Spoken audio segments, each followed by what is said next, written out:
Bom dia, boa tarde, boa noite, pessoal. Sejam bem-vindos a mais uma aula de álgebra linear, onde hoje nós vamos falar sobre subespaços vetoriais. Como em qualquer estrutura algébrica, é muito comum a gente apresentar primeiro a estrutura, e aí dar alguns exemplos, claro, e depois a gente vai logo ficar interessado em pedaços dessa estrutura que se comportam, de certa forma, como a estrutura global. Quando a gente olha para um pedaço dela, aquele pedaço se comporta de maneira parecida com o espaço total, não no sentido de ser a mesma coisa, mas no sentido também de ele em si mesmo ter aquela mesma estrutura.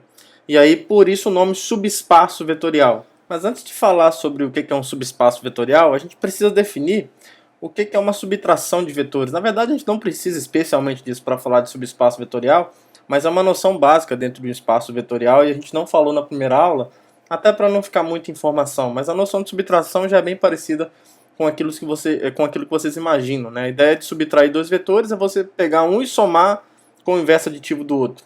Tudo bem? Então, mas como nós não falamos disso ainda, estamos no início da teoria, a gente precisa definir tudo que a gente vai fazer, né? Então, a gente vai trabalhar, a gente define a subtração num espaço vetorial qualquer. Classicamente aqui a gente vai, sempre que puder, denotar por V. K aqui é um corpo, claro. E aí, dados U e V pertencentes a V, a subtração de U com V é definida como... A notação clássica que a gente usa é U menos V mesmo, né? Não precisa reinventar a roda. E isso é definido como U mais a soma, né?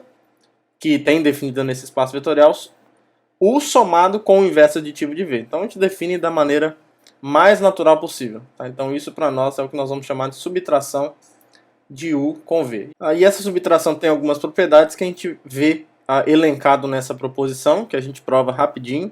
É mais uma daquelas... mais um daqueles resultados que a gente prova uma vez para depois nunca mais olhar para a demonstração e usar sem medo de ser feliz. Então, primeiro, para qualquer escalar alfa e um vetor v, menos alfa vezes menos v é o próprio alfa v. Tá? Então, a demonstração disso é bem tranquila. Vou fazer rapidinho aqui, ó, menos alfa vezes menos v. Nós já vimos um jeito de demonstrar, né? Você tem mais de um jeito para provar isso, mas um jeito de provar nós já sabemos que menos v é menos 1, esse 1 aqui do corpo, v. Aí a gente usa a associatividade do produto por escalar. Então isso vai ser menos alfa vezes menos 1. Esse vezes aqui agora é o produto do corpo, multiplicado pelo vetor v. Só que no corpo K a gente já sabe que menos alfa vezes menos 1 é o próprio alfa. Né? Então isso daqui vai ser exatamente alfa v conforme nós gostaríamos. No item B, a gente pode distribuir a subtração dos escalares. Então alfa menos beta v é a mesma coisa que alfa v menos beta v. Prova disso também bem tranquila.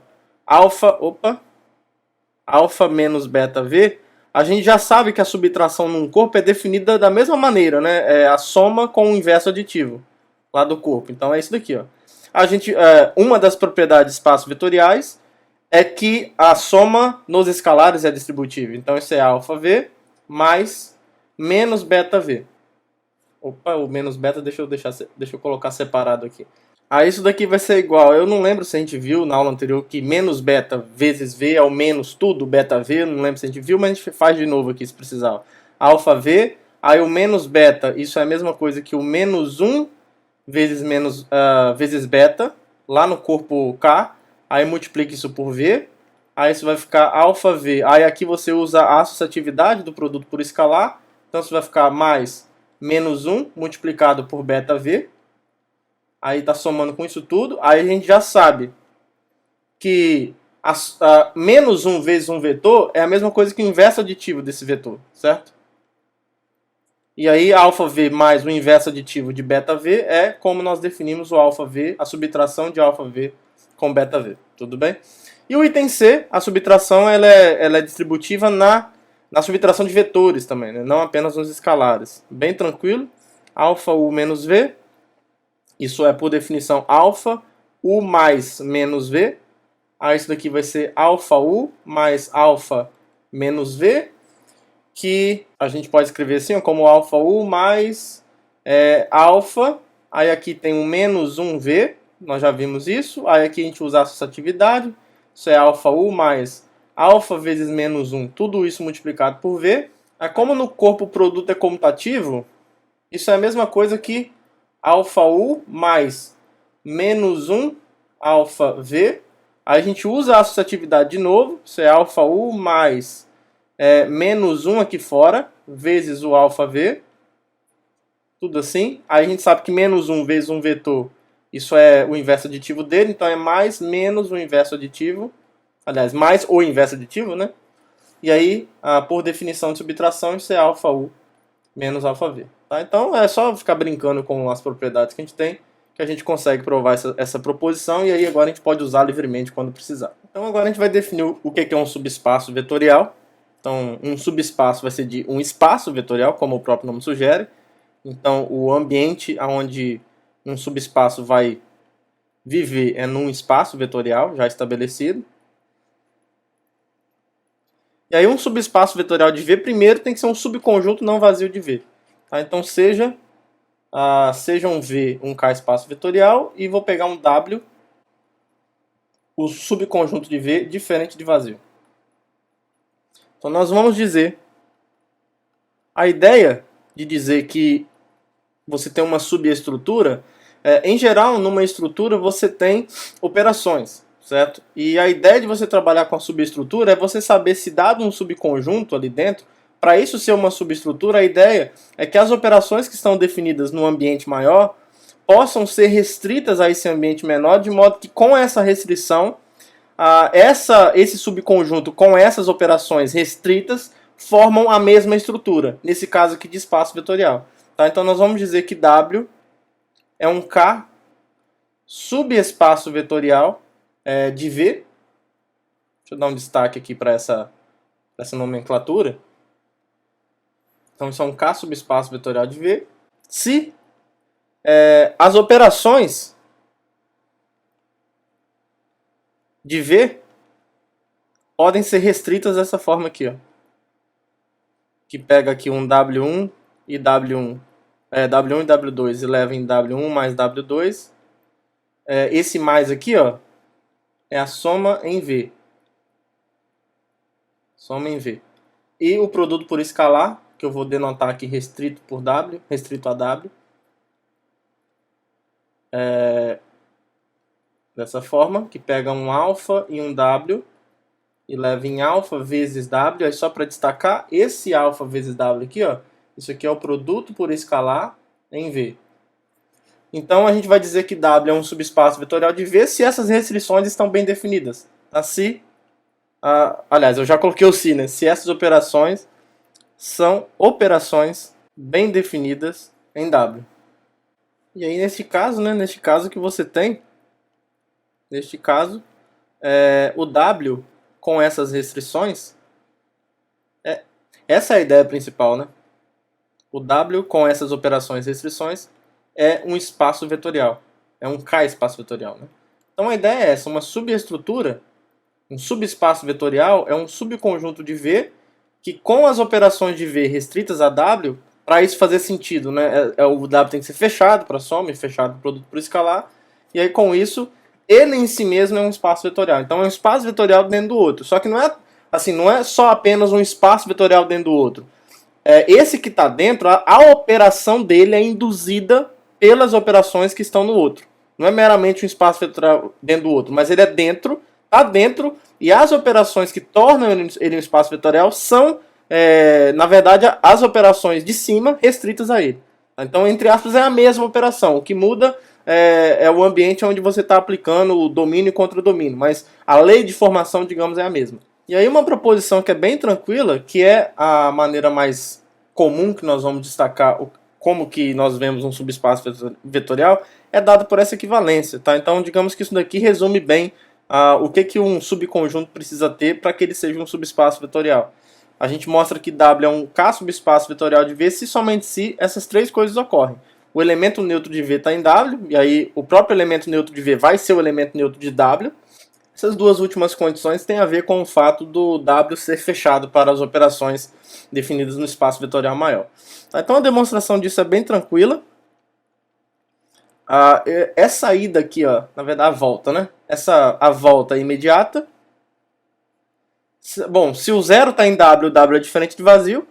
E se eu peço essas duas condições aqui, em particular aquelas funções, as restrições das operações vão estar bem definidas, tá? Então por isso essa implicação aqui é imediata.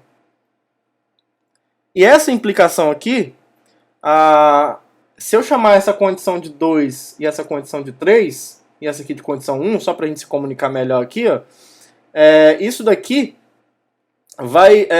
quando eu digo que W é um K subespaço vetorial de V, de imediata as condições 2 e 3 são válidas, né? Porque quando eu digo que K é um subespaço vetorial de V, quer dizer que as restrições estão bem definidas. Agora, se eu digo que as restrições estão bem definidas, é porque W1 mais W2 está em W, para quaisquer W1 e W2 em W. E alfa W está em W, para quaisquer alfa em K e W em W. Tá? Então, essas condições 2 e 3 são imediatas. Vamos só mostrar que o zero, o elemento neutro de V, pertence a W.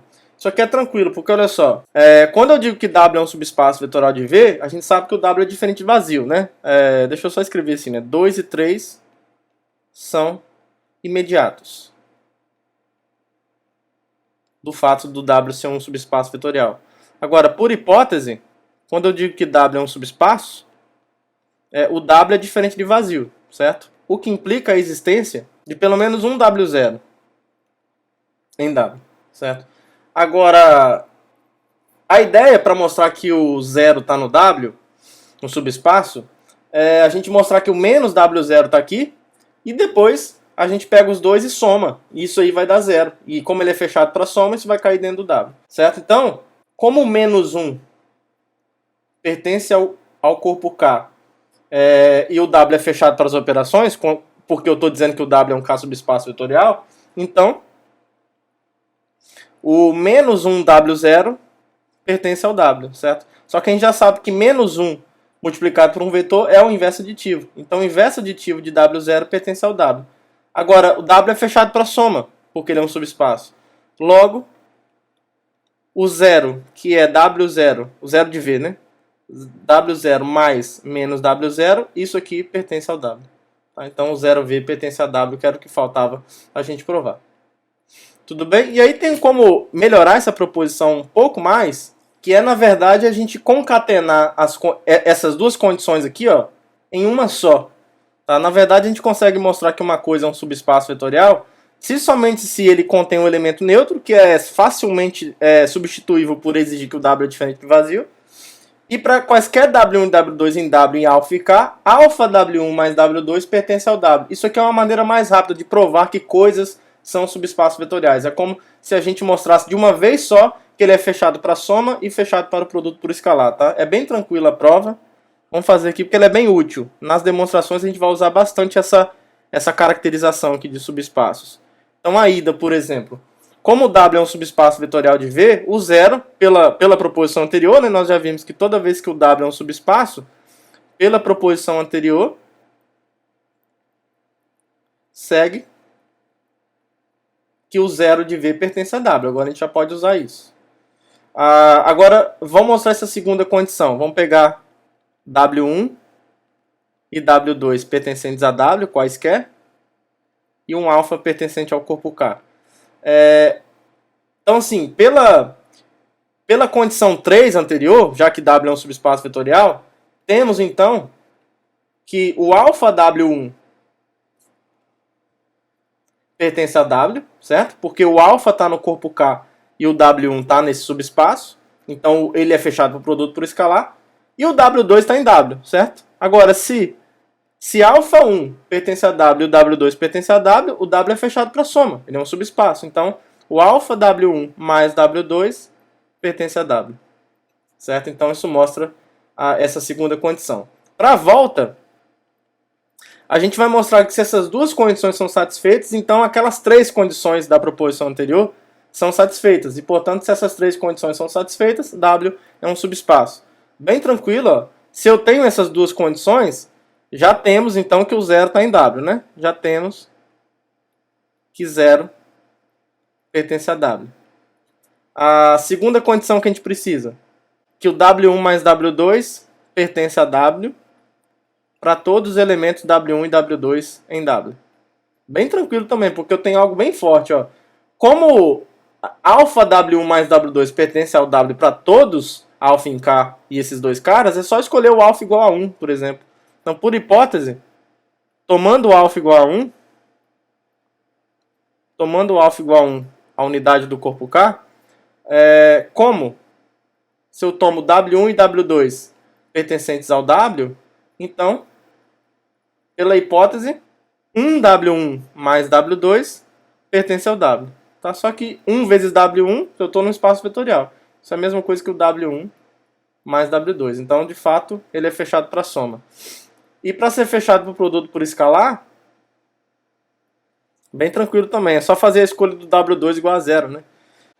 Se você pega, a gente quer mostrar que alfa W pertence a W para todo alfa pertencente ao K e W em W. Então, bem tranquilo. Se você toma, então vamos lá, sejam alfa pertencente ao corpo K e o W pertencente ao W. Né? Então, se você tomar, por exemplo, W1, só para ficar bonitinho, W1 igual a W e o W2 como zero de V, que na verdade é o zero de W também agora, por hipótese, alfa W1 mais W2 pertence ao W. Só que alfa W1 é alfa W e o W2 é o zero. E isso pertence ao W. Só que zero somado com qualquer coisa é essa qualquer coisa. Tá? Então isso aqui prova que o W é fechado para a operação do produto por escalar. Logo, acabou, né? A gente mostrou então que W satisfaz aquelas três condições anteriores e, portanto, W é um K subespaço vetorial de V. Então, assim, são resultados que são bem fáceis, que a gente prova aqui. De novo, né? A gente prova uma vez e depois vai usar isso durante todo o curso e não vai nem perceber mais que está usando. E aí, em qualquer espaço vetorial, pessoal, a gente sempre tem pelo menos dois exemplos de subespaços. Tá? Então, se você tem um espaço vetorial qualquer, duas coisas você sempre tem, dois subespaços, né? Por exemplo, esse daqui, ó. Se você pega o subconjunto de V formado apenas pelo elemento neutro, isso daqui com certeza é um K subespaço vetorial de V. Claro, né? Porque olha só, se você... Bom, o zero está nele. Se você pega dois elementos aqui dentro, você vai estar pegando só o zero e o zero. Se você soma zero com zero, dá zero. Então ele é fechado para soma. Se você pegar qualquer escalar e multiplicar por zero, continua zero. Então ele também é fechado para o produto por escalar. Certo? Então, pelo que nós vimos, isso daqui é um subespaço vetorial de V. E o outro subespaço que sempre existe é o próprio V. V é um subespaço vetorial de si mesmo. Tá? E aqui é muito comum chamar esse de cima de subespaço nulo. A gente vai se referir muito a ele a subespaço nulo ou subespaço trivial. Tá? Nulo, trivial. São nomes que a gente vai usar para se referir a esses caras, tá? Então é bom a gente destacar, porque eventualmente eles vão aparecer para a gente trabalhar com eles. E aí uma noção importantíssima que o contexto, o conceito, na verdade, de espaços vetoriais nos entrega é o conceito de combinação linear, tá? Essa noção é fantástica, é uma das noções gerais que a gente vai trabalhar aqui, que ajuda bastante a gente a descrever problemas práticos no espaço de matrizes, por exemplo, ou quando você está estudando uma equação diferencial homogênea, linear, coisas desse tipo. Então, se você tem um K espaço vetorial qualquer, dizemos que um vetor V é uma combinação linear, ou se você quiser ser um pouquinho mais preciso, uma combinação K-linear. Daqui a pouco eu vou explicar porque que esse K aparece. Então, dizemos que V é uma combinação K-linear de certos vetores V1 até Vn, que são vetores de V também, se existirem α1 até αn pertencentes ao V. αn, α1 até αn pertencentes ao corpo K, né? São escalares que eu uso para uma combinação linear também. Então, essa combinação K-linear tem a ver com o fato de que eu estou tomando escalares no corpo K. Certo? Porque, eventualmente, em alguns momentos, você vai ter... Por exemplo, se V é um K espaço vetorial e você tem algum subcorpo de K, naturalmente você pode ver o V como um espaço vetorial sobre esse subcorpo também. E aí, para enfatizar qual corpo você está trabalhando nesses casos em que você precisa dizer aonde você está tomando seus escalares, é importante muitas vezes usar essa linguagem que deixa isso claro. Tá bom? Então, por isso que eu já estou acostumando vocês a escreverem dessa forma. Então, se existirem os alfas em K, tais que isso daqui acontece. O V é alfa 1 V1 somado com alfa 2 V2, aí até chegar no alfa n Vn. Né? Claro que você pode definir recursivamente a soma finita dentro de um espaço vetorial. Tá? Eu vou deixar para vocês definir isso tranquilo, mas é bem fácil. Né? Para você definir a soma de n vetores, basta você definir a soma do vetor dado pela soma de n-1 vetores somado com o último. Dá para você ver isso como uma soma de dois vetores, onde o primeiro é a soma de n-1 vetores. Então você está definindo recursivamente. Bem tranquilo. E aí a gente vai denotar uma combinação linear desse tipo, ou assim, né? Desse tipo não, dessa forma, ou com linguagem de somatório, muitas vezes facilita um pouco a vida da gente. Então é só uma notação para a mesma coisa. E aí o termo é combinação linear, por quê? Porque o vetor V, se a gente der um destaque aqui vai ser útil, então V é uma combinação linear de V1 até Vn, se existirem alfa satisfazendo isso, por que combinação linear? Porque o V está sendo obtido a partir desses vetores por meio de somas de múltiplos desses vetores. Então você está meio que combinando linearmente esses vetores. E combinando como? Usando as operações que você tem. Você pode somar e você pode multiplicar por um escalar. Tá? Então por isso que se chama isso de combinação linear, porque esses vetores foram combinados de maneira linear, na verdade, usando as operações que eu tenho nessa estrutura de espaço vetorial, a fim de obter o vetor V. Tá? Então isso é uma combinação K-linear que a gente vai usar muito daqui para frente. E uma propriedade importantíssima que os subespaços vetoriais possuem é que eles são fechados por quaisquer combinações lineares de vetores que são neles. Tá? Então, para falar isso formalmente, se você pega um número qualquer de vetores dentro de W, que eu vou destacar isso, vou denotar isso por R, R vai ser essa quantidade de vetores, qualquer combinação linear de R vetores de W continua dentro do W. Tá? Ou seja, sendo técnico agora, se você pega W1 até WR em W e quaisquer escalares no corpo K, α1 até αr, então a combinação α1 W1 mais α2 W2 até αr WR vai continuar dentro de W.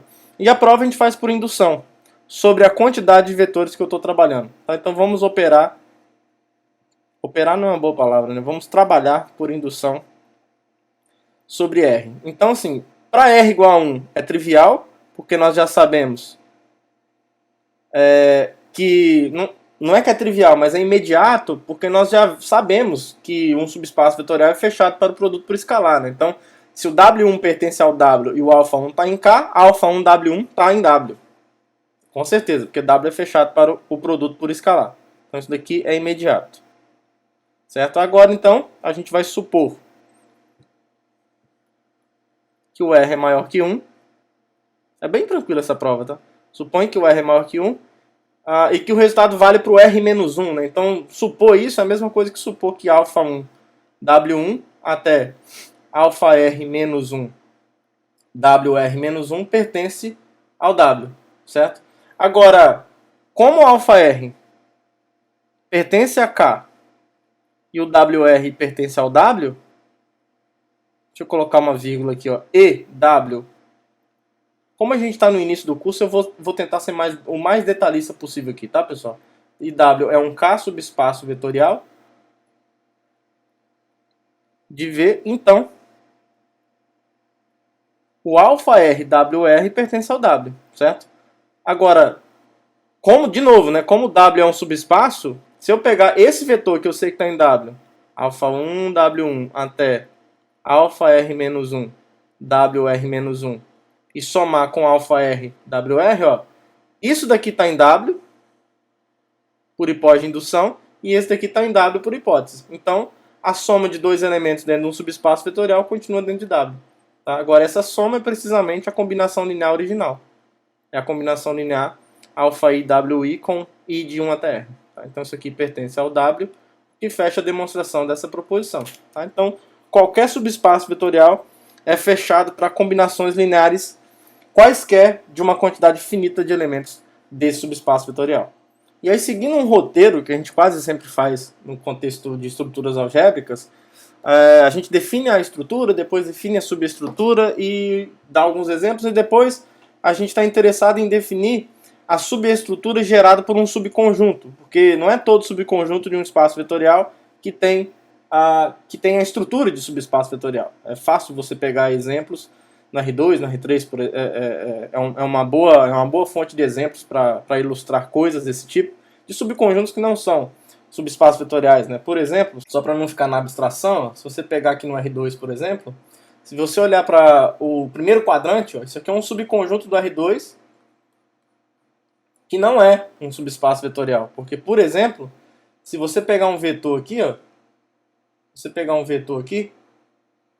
esse conjunto não é fechado para o produto por escalar. Se você multiplicar por algum número real positivo, vai continuar no primeiro quadrante. Mas quando você multiplica por um número real negativo, esse cara vai parar aqui, ó.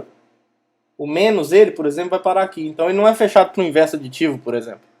E tem que ser, porque tem que ser fechado para o produto por escalar como um todo. Então o vetor vai parar aqui no terceiro quadrante. Tá? Então aqui no R2, por exemplo, tá aqui um exemplo de um subconjunto que não é um subespaço vetorial. É muito fácil você encontrar exemplos de coisas que não são subespaços vetoriais. Tá? Mesmo que seja um subconjunto de um espaço vetorial, isso não determina, isso não diz necessariamente que ele vai ser um espaço vetorial. Então, a gente muitas vezes está interessado em recuperar parte do trabalho no seguinte, ó, pode ser que um subconjunto não seja um subespaço, mas eu gostaria de dar uma definição razoável do que seria o subespaço gerado por esse subconjunto. E aí, a maneira mais interessante de definirmos no contexto de estruturas algébricas é você olhar para a interseção de todos os subespaços vetoriais que contém esse conjunto fixado. E aí a gente prova algo que auxilia a gente a alcançar esse objetivo, que se eu pegar a interseção arbitrária de uma coleção de subespaços vetoriais,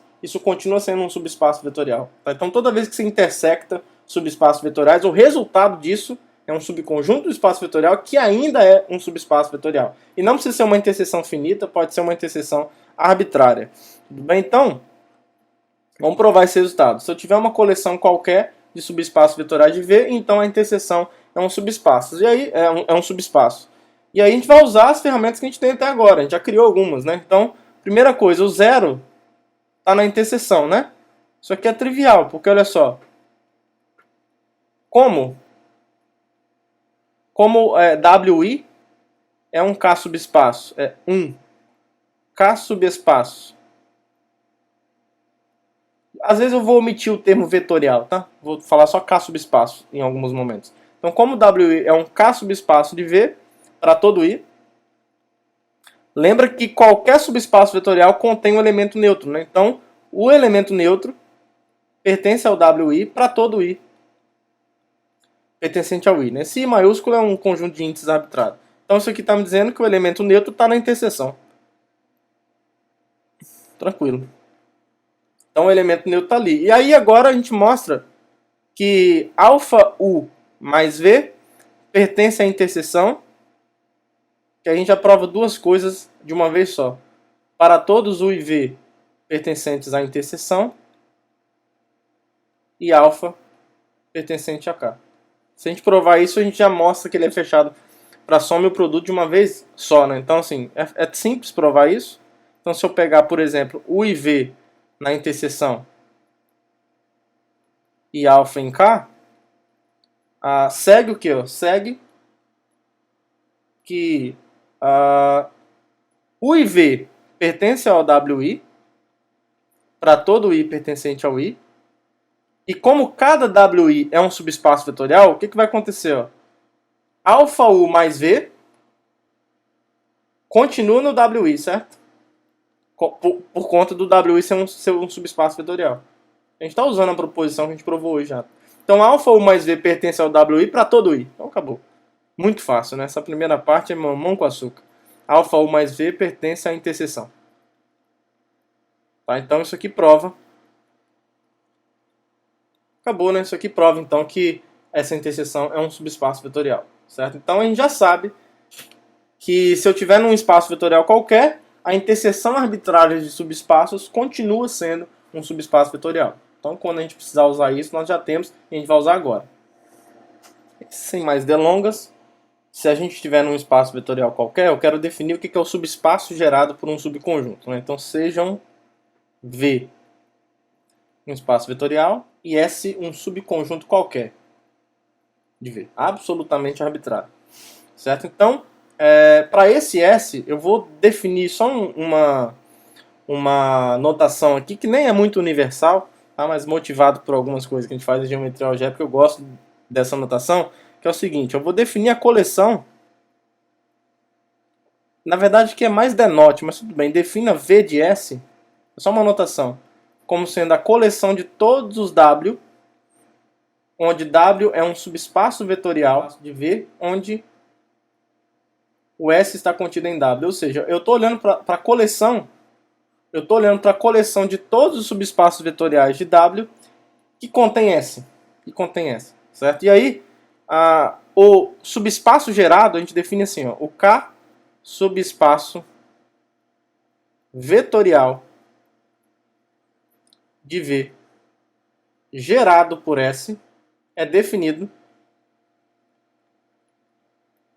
como a notação que a gente vai usar é um L de S, tá? Esse L de linear, espaço linear. Isso aqui, alguns livros também usam a notação span, tipo espaço gerado, expand space, span de S, mas a gente vai usar mais a de cima. Essa de baixo aqui é mais motivada pelo inglês da coisa. Então, L de S é o que? É a interseção de todos esses caras, tá? Então, de todos os Ws que estão na coleção de subespaços vetoriais de V que contém S. Tá? Então, isso daqui, ó, a gente não precisa nem provar que isso daqui é um subespaço vetorial, porque isso é uma interseção de espaços vetoriais. Certo? Então, assim, isso daqui é um K, que é, né? Da forma como eu escrevi aqui, vai ficar melhor escrevendo assim, ó, que é um K subespaço vetorial de V. Tá? Então, esse é o famoso, famigerado subespaço gerado por um subconjunto. Aí aqui a gente tem algumas observações que a gente pode fazer antes de explorar mais esse conceito. Primeira coisa, se W é um subespaço vetorial de V e o S está contido em W, então, quando eu olho para o subespaço gerado por S, isso continua dentro de W, tá? Claro, porque o L de S, a ideia aqui é que o L de S é o menor. Essa maneira de definir, na verdade, nos dá o menor subespaço vetorial de V que contém S, menor com relação à inclusão. Ou seja, dado qualquer outro subespaço vetorial que contém S, o subespaço gerado por S está dentro desse subespaço arbitrário. Isso aqui é bem fácil, porque se o S está contido em W, pessoal, o W pertence a essa coleção. Tá? Então, assim, essa interseção está dentro de cada personagem que eu estou intersectando. Lembra que a interseção de uma família qualquer de conjuntos está dentro de cada um desses conjuntos. Então, o W aqui, ó, se eu pego um W, subespaço vetorial de V, que contém S, é porque o W está no V de S. Então, ele é um desses caras que eu estou intersectando. Então, essa interseção toda está dentro de cada um deles. Tá? Se você quisesse usar uma notação diferente, só para não se confundir aqui por enquanto, ó, se o W' é um subespaço vetorial de V com S contido em W', o W' está aqui dentro desses W's rodando no V de S. Tá? Então essa interseção está dentro de todo mundo do V de S, em particular do W'. Tá? Aí depois você pode tirar esse W', porque a gente já cresceu, então só entendemos o que está acontecendo e ótimo.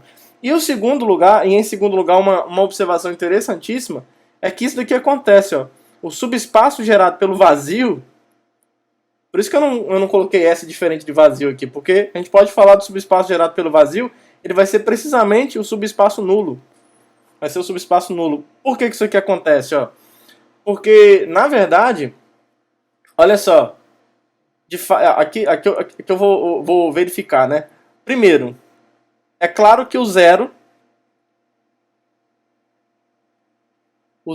está contido no espaço gerado pelo vazio. Por quê? Porque isso aqui é um subespaço vetorial. Qualquer subespaço vetorial tem pelo menos um elemento neutro. Nós já mostramos que essa interseção aqui é um subespaço vetorial. Então ele tem um elemento neutro ali dentro, pelo menos. Agora, para a volta, olha só, a gente usa essa observação que eu acabei de fazer. Ó. Como, por outro lado, né? Por outro lado, isso aqui acontece. Ó, o vazio está contido em qualquer conjunto, né? Essa é a principal característica dele. Então o vazio está contido no subespaço nulo. Agora, se eu tenho um conjunto contido num subespaço vetorial, isso significa, pelo que nós acabamos de ver, que o espaço gerado pelo vazio está contido nesse subespaço vetorial. Eu estou aplicando essa observação que eu fiz para o S igual a vazio e o W tomado como subespaço nulo. Então a gente tem essas duas inclusões. Logo, se vale as duas inclusões, vale a igualdade. Então o espaço nulo, o subespaço nulo é gerado pelo vazio, segundo essa definição que nós demos. E aí essa proposição, digamos que explicita um pouco melhor do porquê nós chamarmos de L de S o subespaço gerado por S. Porque na verdade, no caso em que o S for diferente de vazio, aí sim a gente vai precisar disso, a gente consegue mostrar que o subespaço gerado por um subconjunto S, pessoal, na verdade, ele é o conjunto de todas as combinações lineares possíveis de elementos de S. Tá? Então isso é o subespaço gerado por S no caso em que o S é diferente de vazio, que é o caso mais comum, né, da gente trabalhar. Então o L de S, que é o subespaço gerado por S, é formado por todos os elementos do espaço vetorial V, que podem ser escritos como uma combinação linear de elementos VI, onde o VI está em S. Tá? E aí a quantidade de termos que aparece nessa combinação linear você deixa livre. Tá? São todas as combinações lineares possíveis. Tá bom? Então vamos provar esse resultado, porque isso aí vai ser importantíssimo para a gente. É mais dessa forma que a gente vai enxergar os subespaços vetoriais gerados. Tá? Então é bem importante a gente trabalhar dessa forma. Então, só para eu não escrever esse conjuntão da direita aqui tudo de novo, eu vou chamar ele de W. Tá? Então seja W o conjunto acima à direita. Primeira coisa que eu vou mostrar para vocês, esquece o L de S agora, tá? Eu vou mostrar para vocês que esse conjunto que está à direita, ele é um subespaço vetorial. Então, vamos lá. Isso vai ser importante para a gente estabelecer essa igualdade. Então, W é um K subespaço vetorial de V. Então, a primeira coisa que a gente precisa provar é que o zero tem que estar em W, né? E aqui a gente precisa que o S seja diferente de vazio mesmo. Porque olha só, como S é diferente de vazio, então existe, sei lá, um V0 pertencente ao S, certo? Daí, esse elemento aqui, 0V0, está em W. Por quê? 0V0 é uma combinação linear de elementos que estão em W. É uma combinação linear com um elemento com uma parcela só. Não tem problema. Tá? Ela atende esse critério aqui. Tudo bem? O R, que é 1, eu estou pegando um escalar só e estou multiplicando um escalar por um vetor que está em S. Certo? Então o 0V0 está em W, só que o 0V0 a gente já sabe que é o elemento neutro. Certo? Então o elemento neutro de V está em W. Ótimo. A segunda coisa que a gente vai mostrar é que eu já vou provar aquelas duas condições de uma vez só. Né? Eu vou pegar dois elementos aqui em W e alfa pertencente ao corpo K. A gente vai mostrar que alfa U mais V também pode ser escrito como uma combinação linear de elementos que estão em S. Então é bem tranquilo. Então, por hipótese, como eu estou dizendo que U e V está em W, então vão existir alfa 1 até alfa R. Já vou pegar os escalares do V também. Beta 1 até beta S, pertencentes ao corpo K. E os vetores agora que estão em S. U1 até o R, V1 até Vs, pertencentes ao S, tais que, quando eu olho para o U, isso é essa combinação linear, I de 1 até R, alfa I, UI, e o V, isso é essa combinação linear, J de 1 até S, beta J, VJ.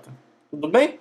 Aí agora fica fácil provar que o alfa U mais V está no W, porque olha só, logo, quando eu olho para alfa U mais V, isso é alfa vezes essa soma, mais essa soma, aqui, beta J, J de 1 até S, beta J, VJ. Aí aqui eu uso a distributividade R vezes, tá? Claro que, por hipótese, pela condição de espaço vetorial, a distributividade só vale para 2 elementos, mas você estende isso por indução, tá? Eu vou deixar vocês provarem esses detalhes. Mostrar que isso daqui acontece em qualquer espaço vetorial. Alfa, U1 até o R é a mesma coisa que alfa U1 até alfa UR. Provem aí, mas por indução. Tá bem tranquilo, vocês provem isso.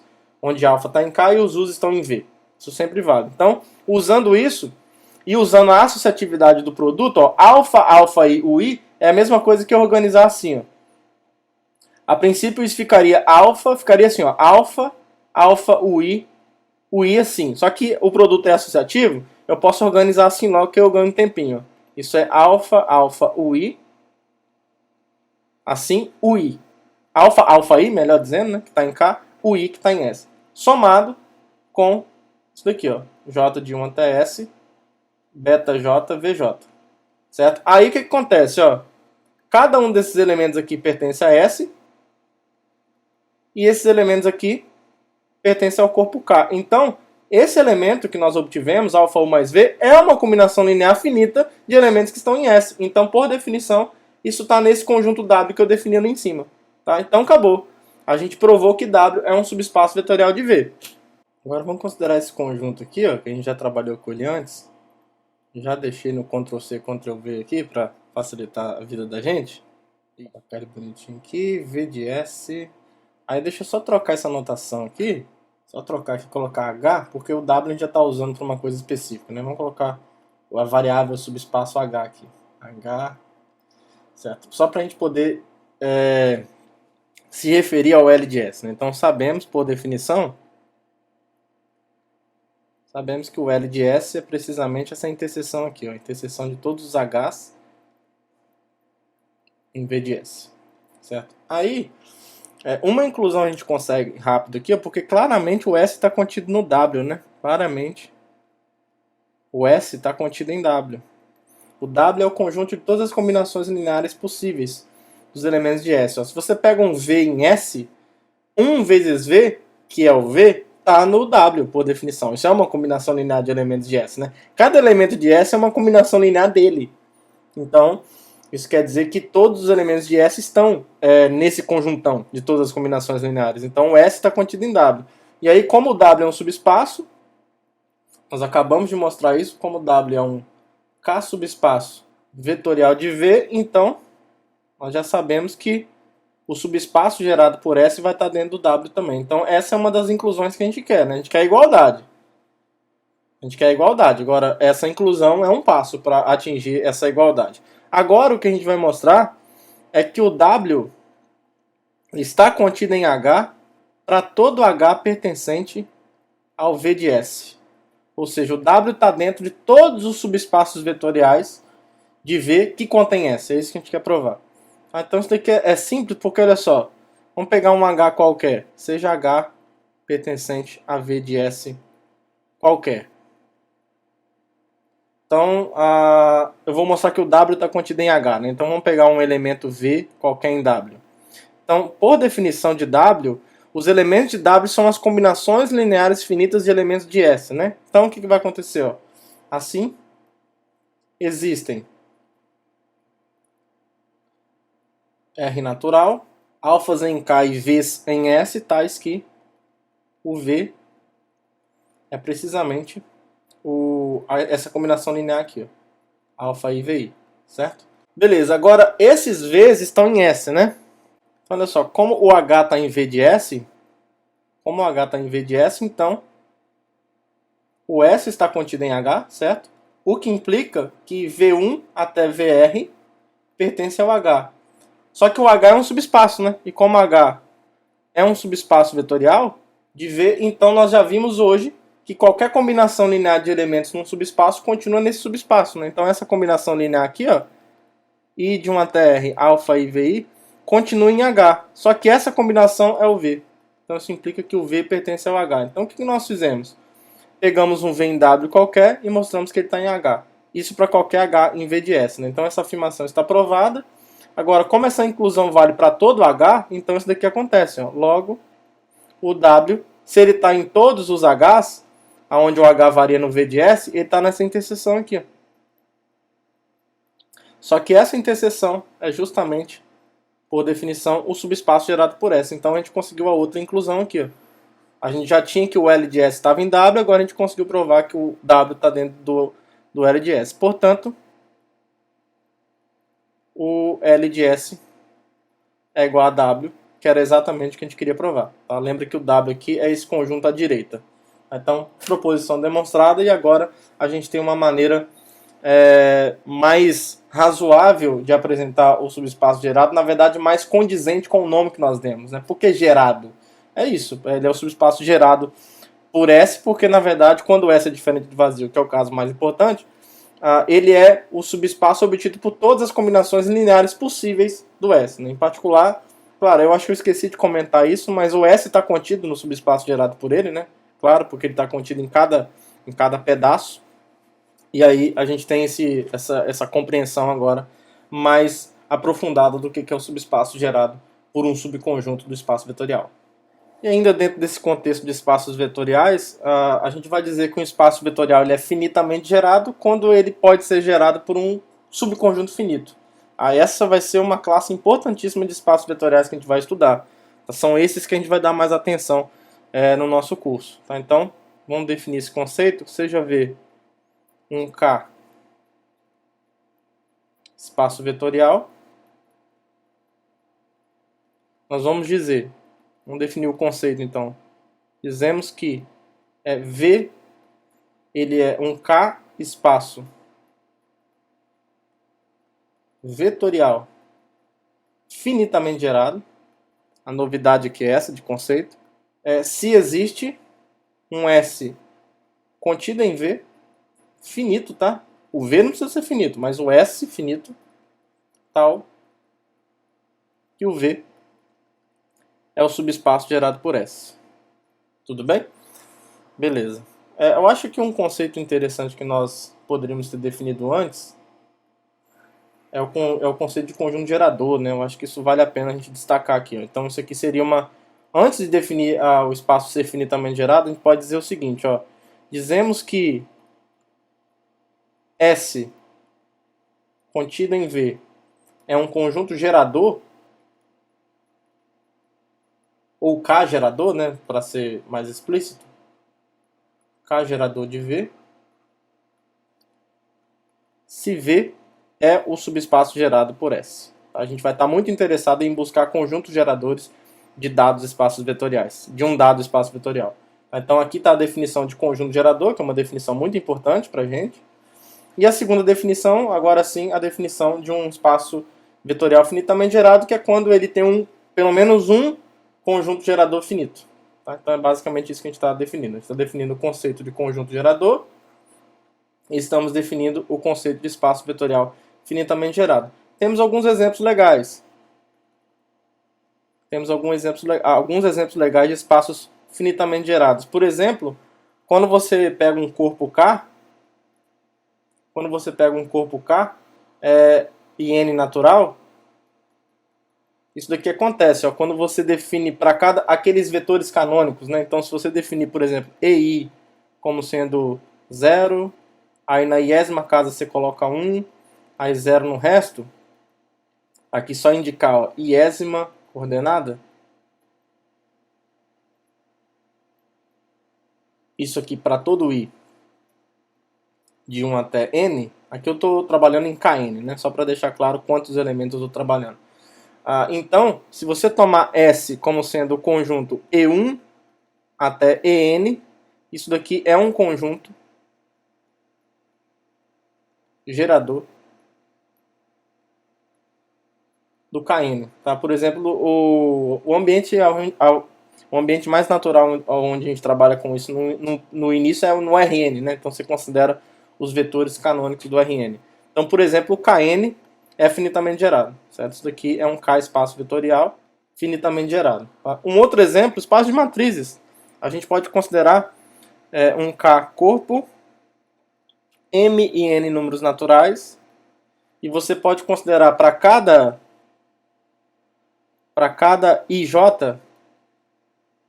aliás, aqui eu tenho que, é porque eu vou variar em conjuntos diferentes, né? Então para cada I de 1 até M, e j de 1 até n, a gente pode montar matrizes assim, ó, na posição ij eu coloco 1 e no resto eu coloco 0.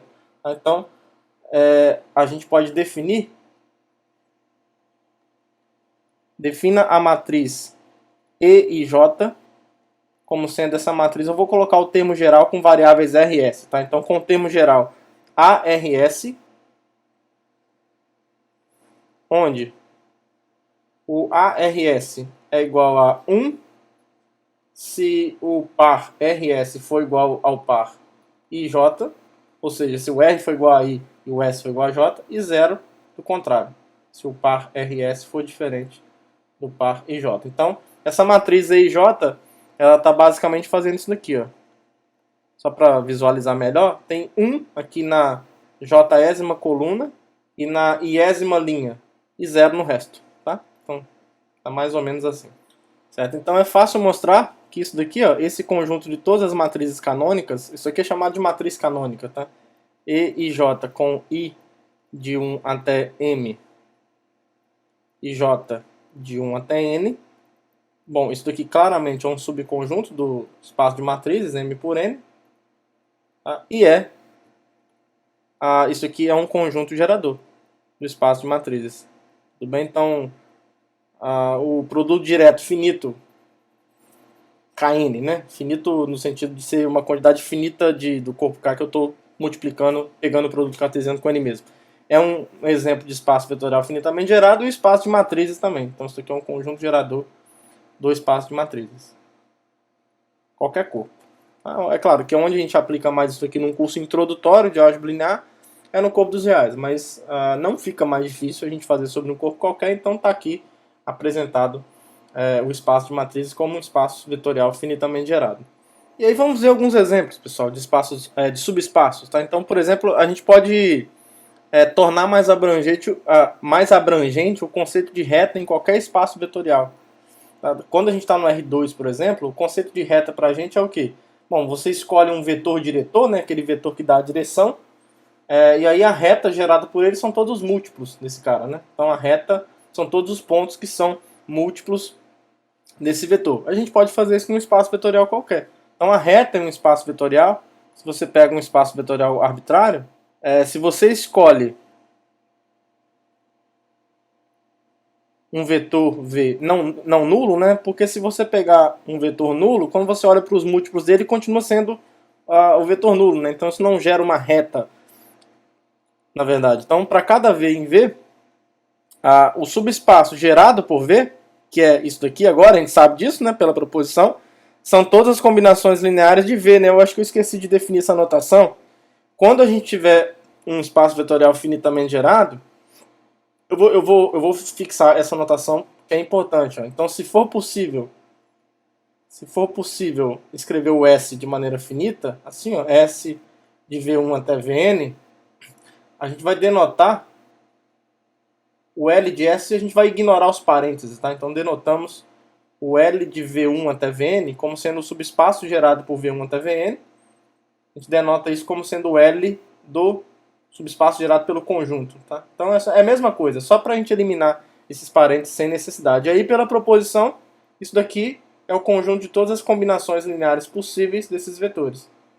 Alfa 1, V1 até Vn, é onde você faz variar aqui os escalares de maneira livre, como você quiser, dentro do corpo K. Tá? Então, pela proposição anterior, o espaço gerado por V1 até Vn é formado pelo conjunto de todas as combinações lineares de V1 até Vn. Certo? E aqui, voltando para o caso da reta, então, é o caso em que eu tenho um vetor só. Tá? Quando eu tenho um vetor só, você tem as combinações lineares de V, que em geral a gente chama de múltiplo, né? Os múltiplos desse vetor. Então, é da forma alfa-V com o V tá paradinho, onde o alfa varia livremente no corpo K. Então, isso aqui seria a reta, a gente pode chamar esse conjunto aqui, esse subespaço vetorial de reta em V na direção do vetor V. Mesmo que esse espaço vetorial não tenha necessariamente uma natureza geométrica, mas como a gente tem agora uma compreensão mais abrangente do que significa ser um espaço vetorial, do que significa ser vetores, a gente pode dizer que isso aqui é uma reta nesse espaço vetorial abstrato que a gente tem. Então isso aqui é chamado reta em V na direção do vetor Vzinho, diferente de zero. Um outro exemplo importantíssimo que a gente vai explorar mais para frente, mas que agora já dá para a gente falar um pouquinho, é o conjunto de solução de um sistema linear homogêneo. A gente provou que essa coisa é um subespaço vetorial antes de dar esse nome. Tá? Se você pega uma matriz, por exemplo, se você pega uma matriz A, M por N, sobre um corpo K, a gente já viu que esse conjunto aqui, ó, W, vou chamar de W aqui, que é uma notação mais psicologicamente mais agradável nesse contexto, o conjunto das soluções, né? As soluções são matrizes N por 1. Então, o conjunto das soluções de do sistema linear homogêneo associado a essa matriz, isso daqui é um subespaço vetorial, porque eu mostrei para vocês que quando a gente tem um sistema linear homogêneo, o conjunto de solução tem uma ótima propriedade. Você sempre tem a solução nula. Se você pega duas soluções, a soma dessas duas soluções continua sendo uma solução, e se você pega uma solução e multiplica por um escalar, isso continua sendo uma solução. O que nós provamos nessa aula, na aula de sistemas lineares, acho que foi a parte 2. Parte 2 ou parte 1, não lembro agora. O que nós provamos é que esse conjunto de solução é um subespaço vetorial. A gente só não tinha esse nome ainda, mas o que nós mostramos é que isso daqui é um K subespaço vetorial do espaço de matriz. Então, no futuro, a gente vai querer explorar mais esse conjunto de solução e, na verdade, encontrar geradores para esses caras. Na verdade, encontrar uma base, que vai ser algo melhor ainda do que um gerador, que é algo que a gente vai explorar mais no futuro, certo? Então, estudar o conjunto de solução vai ser basicamente encontrar uma base para esse cara. Então, encontrar vetores que eu sei que a partir deles eu consigo gerar todos eles e não tem redundância, que vai ser mais uma condição que uma base vai ter que ter. Vai ser um conjunto gerador com uma condição a mais que eu não vou falar agora para não estragar a surpresa. Tá? Então, conjunto de solução em um sistema linear homogêneo é um exemplo de subespaço vetorial. A soma direta arbitrária de um corpo, a gente viu o produto direto, né, de um corpo. Então, se você tem um corpo qualquer e um conjunto não vazio, um conjunto de índices, a gente trabalhou nesse produto cartesiano aqui, né, o KI, que são o conjunto das sequências com elementos no corpo K. Certo? Isso daqui nós vimos, nós definimos agora com a linguagem que temos, é o conjunto de todas as sequências. Alfa I, onde o alfa I pertence ao K, para todo I pertencente ao I. Né? Isso daqui é uma função, lembra? É uma função do I em K. Né? Então, para cada I, o alfa I é um termo em K. E aí, dentro desse espaço, a gente vai considerar um subconjunto, que é esse daqui, ó, que é o que a gente chama de soma direta do corpo K com ele mesmo na cardinalidade de I.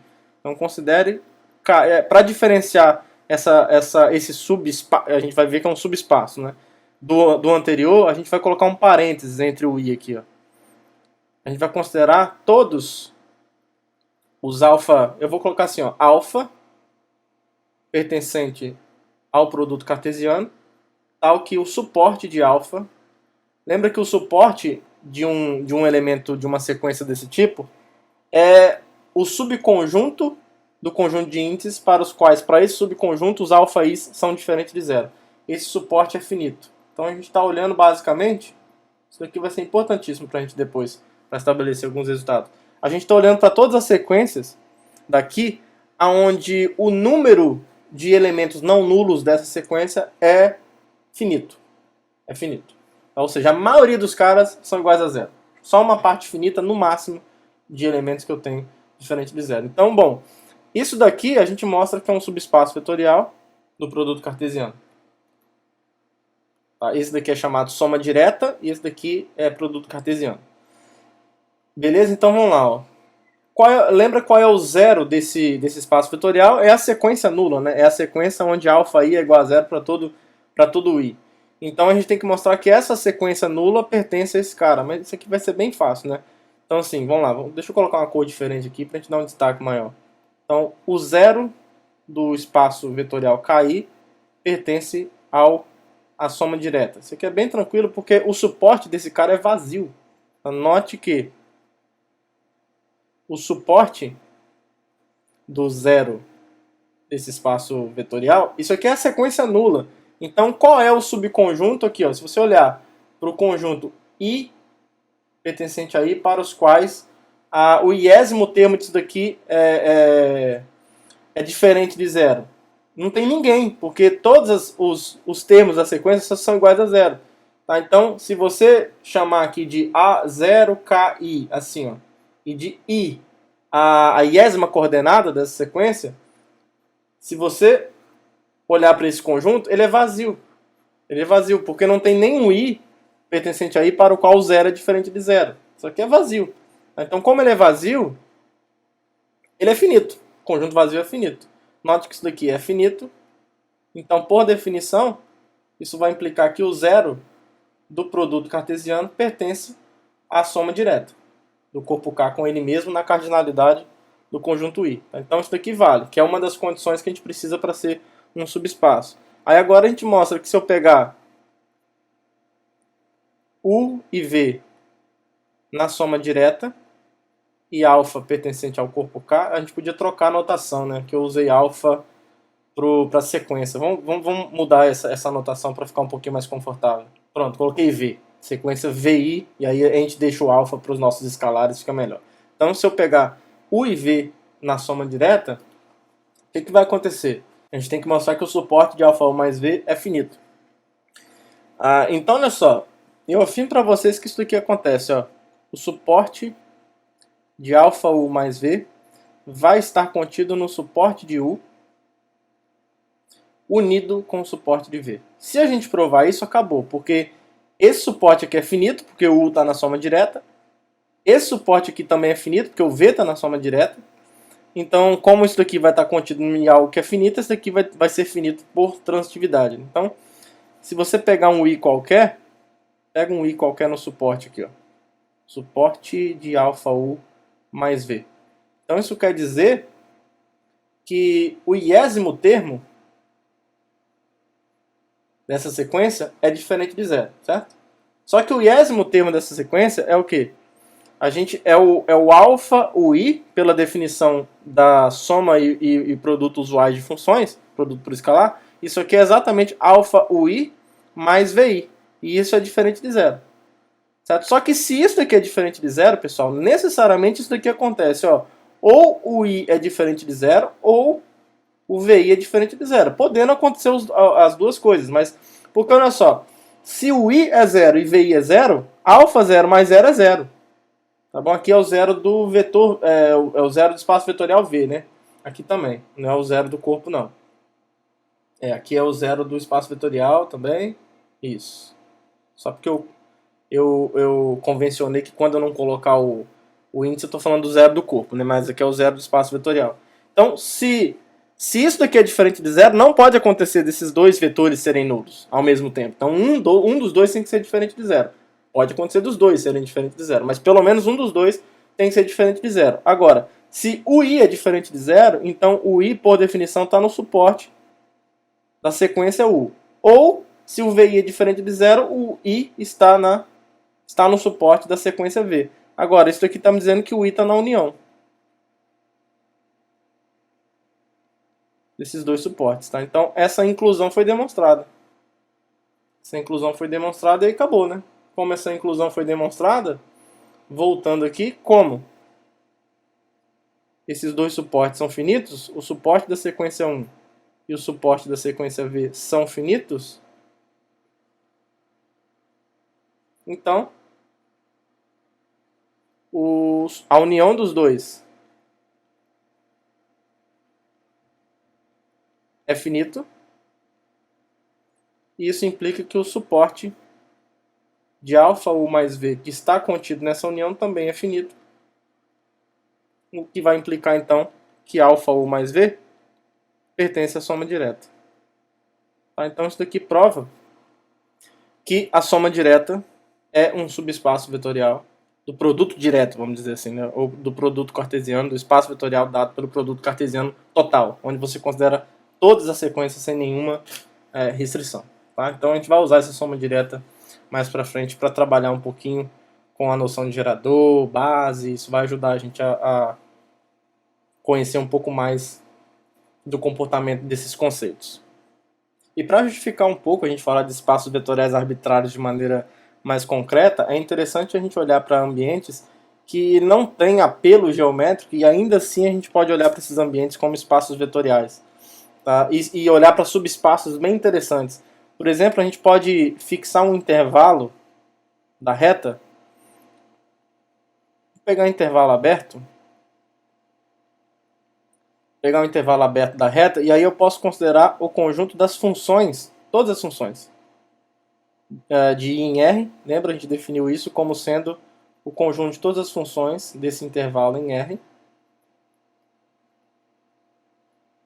E a gente, como R é um corpo, então a gente tem uma maneira usual de olhar para isso daqui como um espaço vetorial, certo? A soma e o produto por escalar de R induzem, na verdade a soma e o produto de R, né? Induzem uma soma usual de funções e um produto por escalar usual. Então considere isso daqui como um espaço vetorial com as operações usuais. Então aqui a gente consegue uma cadeia de subespaços bem interessante, que nasce de várias propriedades que a gente consegue estudar e aprender em análise, ou mesmo num curso inicial de cálculo. Por exemplo, dentro do conjunto das funções de I em R, a gente tem aqui dentro, ó, o subespaço, que eu vou chamar de C e R, formado por uma parte dessas funções, que são as funções contínuas. Então, olha só. Isso daqui, o subconjunto das funções contínuas de I em R é um subespaço vetorial. É um subespaço do espaço vetorial das funções. Porque lá no cálculo, por exemplo, você... É claro que o elemento neutro aqui desse conjunto de funções é a função constante, igual a zero, né, que leva todo mundo do intervalo no zero. Toda função constante é contínua, você aprende isso no cálculo. Aí você sabe que a soma de funções contínuas, segundo o que nós estamos definindo como soma usual aqui, a soma de funções contínuas ainda é contínua. E quando você pega uma função e multiplica por um escalar, o resultado dessa função, a função resultante também é uma função contínua. Então, essas propriedades que o cálculo e a análise nos dá, estão dizendo, traduzindo na linguagem que a gente está trabalhando agora, que esse espaço, esse subconjunto das funções contínuas ainda é um subespaço vetorial. Porque ele é fechado para soma, é fechado para produto por escalar e tem a função nula, digamos assim. E aí, dentro do espaço de funções contínuas, a gente tem um espaço de funções deriváveis. A gente sabe que toda função derivável é contínua.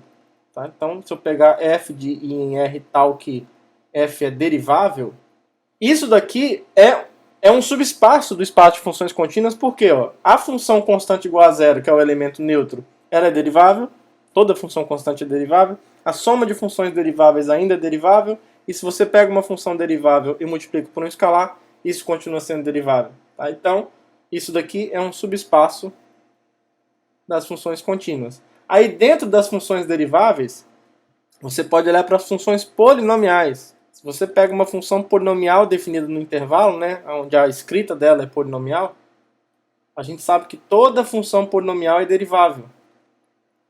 Toda função polinomial é derivável. Tá? E outra, se você pega a soma de funções polinomiais, isso é uma função polinomial, tem uma estética polinomial. Se você pega uma função polinomial e multiplica por uma constante, vai permanecer uma função polinomial. E a função nula é uma função polinomial, né? É a função constante. Qualquer função constante pode ser vista como uma função polinomial, certo? Então isso daqui também é um subespaço. Então a gente consegue uma cadeia interessantíssima de subespaços aqui, certo? Aí dentro das funções polinomiais a gente pode estipular um grau máximo. Se você pegar aqui, sei lá, Pn, n aqui natural, fixa um número natural qualquer, ou mesmo um natural com zero.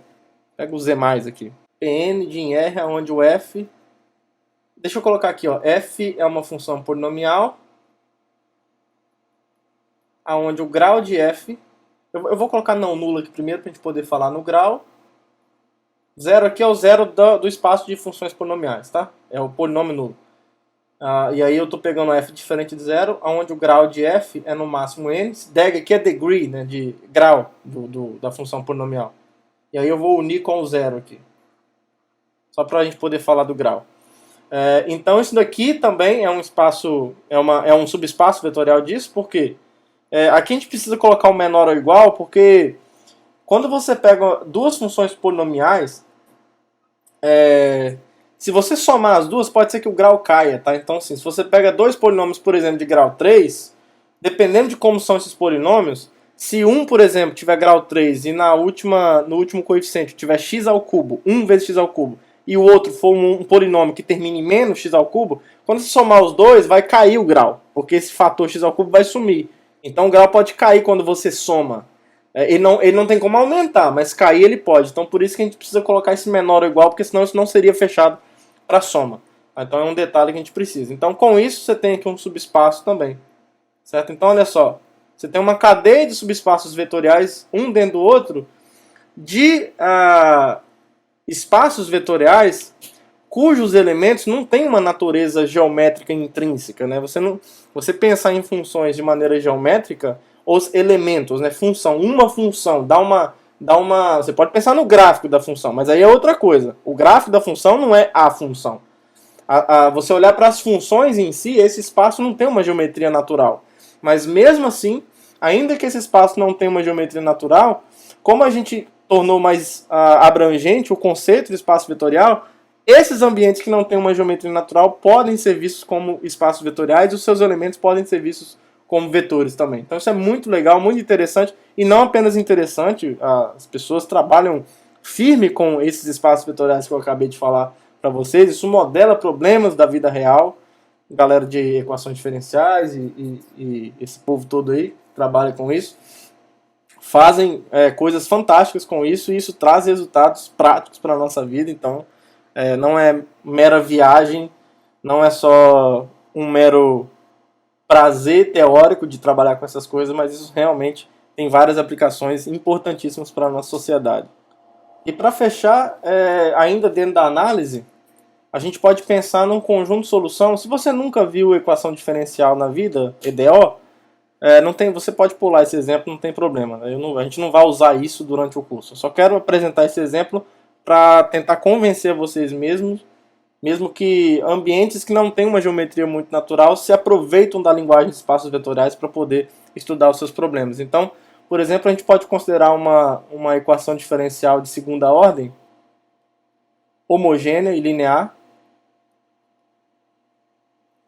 desse tipo. Então, quando eu digo, lembra que uma equação diferencial desse tipo, a gente diz que uma solução, uma função f, eu vou trabalhar sobre o domínio dos reais aqui, tá? Aliás, você pode pegar um intervalo aberto qualquer. Vamos pegar i contido em r, intervalo aberto, onde eu vou estudar as soluções dessa equação diferencial. Então, i é um intervalo aberto, e lembra que a gente diz que uma função duas vezes derivável é solução disso, né? Se a segunda derivada de f mais b vezes a primeira derivada mais c vezes a própria função f for a função nula, certo? For a função identicamente nula. Tá? E aí, a gente mostra que se você pegar W aqui, ó, o espaço formado pelas soluções, f aqui precisa estar no conjunto das funções duas vezes deriváveis de i em r, para os quais isso daqui acontece. A gente consegue mostrar rapidamente que isso daqui é um subespaço vetorial do espaço das funções duas vezes deriváveis. Tá? É bem tranquilo isso, porque olha só, é claro que a função nula satisfaz isso, né? Quando você pega zero, duas linhas, a derivada da função nula é ela mesma. Então você está derivando a constante. Né? Então é claro que, primeiro, se você fosse analisar por que isso aqui é um subespaço vetorial, é claro que a função nula, eu vou denotar por um zerão, assim, ó, pertence ao W. Tá? 0, duas linhas, mais B, zero linha, mais C, zero, é a função nula. E aí, se você pega duas soluções em um escalar, se você pegar f e g pertencentes a W e alfa em R, aqui os escalares estão no corpo dos reais, se você olhar para alfa f mais g, duas linhas, mais B alfa f mais g, linha, mais C alfa f mais g, você tem que mostrar que isso aqui é a função nula, certo? Porque se isso daqui for a função nula, por definição, ela pertence a W. Você usa as regras de derivação. A derivada da soma é a soma das derivadas, e quando você tem um escalar multiplicando, você pode deixar o escalar do lado acompanhando a derivada. Então isso daqui é alfa, f duas linhas, mais g duas linhas, mais b alfa f mais b g mais c alfa f mais CG, certo? Aí agora você organiza isso de maneira esperta assim, ó. Vou colocar o alfa em evidência, ó. Alfa, aí aqui, F duas linhas, mais BF linha, tem um alfa aqui multiplicando, e CF, certo? CF. Mais aí aqui tem o G duas linhas, mais o BG linha, mais o CG.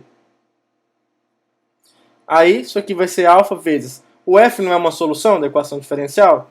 Então isso significa que essa equação é satisfeita, né? Então isso aqui é alfa vezes o zero, a função nula. Mas o G também é uma solução, que eu tomei em W. Então isso aqui é o zero. Então isso aqui é zero. Então isso aqui implica que alfa F mais G pertence ao W. Tá? Então isso prova que as soluções dessa IDO linear de segunda ordem homogênea, esse conjunto de solução forma um subespaço vetorial do espaço das funções duas vezes deriváveis. Tá? E aí, por exemplo, num curso de EDO, você vai procurar uma base para esse espaço. A gente não falou disso ainda, mas você vai tentar descrever esse espaço.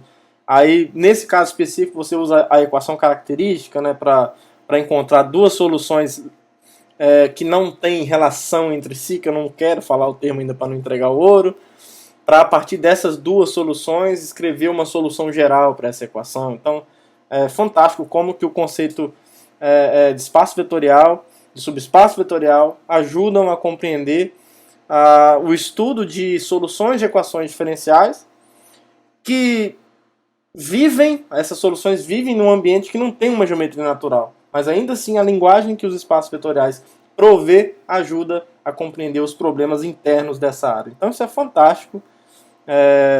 E aí eu vou terminar a aula de hoje com esse exemplo. A gente vai focar aqui na álgebra linear da coisa mesmo, né? A gente não vai falar muito de análise aqui nesse curso, mas eu quis trazer esses dois exemplos para convencer vocês, ajudar um pouco a convencer concretamente de como que essa linguagem pode ser útil em outras áreas, em outros ambientes que não tem uma geometria natural, como tem, por exemplo, o espaço RN, o espaço de matrizes, que dá para meio que identificar com algum espaço euclidiano de algum tamanho específico.